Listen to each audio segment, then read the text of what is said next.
What's up mga best ko? Sino pa bang may tirang mango graham dyan? Palit tayo ng aking buko salad.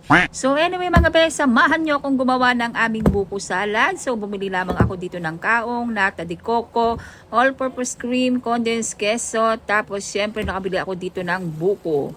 Napakamahal ng bili ko ng buko best dahil 120 pesos lang yon. Tapos sinalis ko yung sabaw nung nasa lata katulad ng pork kernel at fruit cocktail.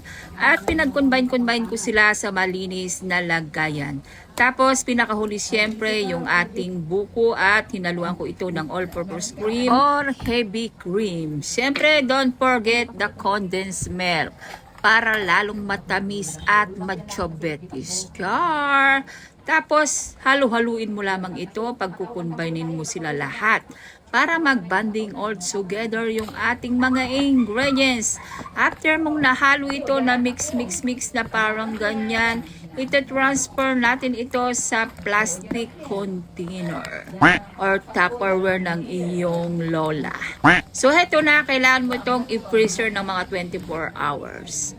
And then, isi-share ko pala dito ang aming mga pa-order katulad nitong minudo. Nilalagyan na ng sabaw ng kapatid kong warka. At habang nagluluto ng minudo ang aking bida-bidang warka, niluluto ko na rin tong Shanghai. Maraming Shanghai to best.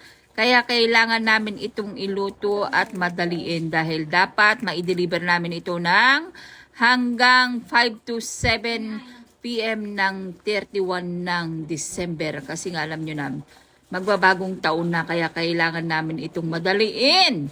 Baka magalit na naman yung aming suki dahil late na naman kami. Pagkatapos na luto ang aming mga nilulutong pa-order, kailangan na namin itong i-transfer sa malinis na lagayan.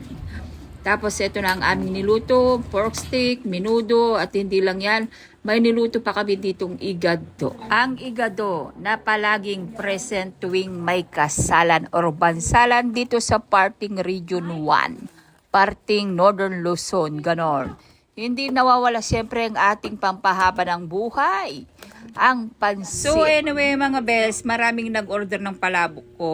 Kaso hindi ako nag-accept ng palabok kasi nga alam nyo naman ang palabok, hindi yan umaabot ng 12 midnight ng gabi. So heto na best ang ating finish product ng ating mga food bilao at kailangan na namin itong i-deliver sa aking mga suki bells. Pagkatapos naming mag-deliver, kailangan din namin mag-celebrate ng New Year.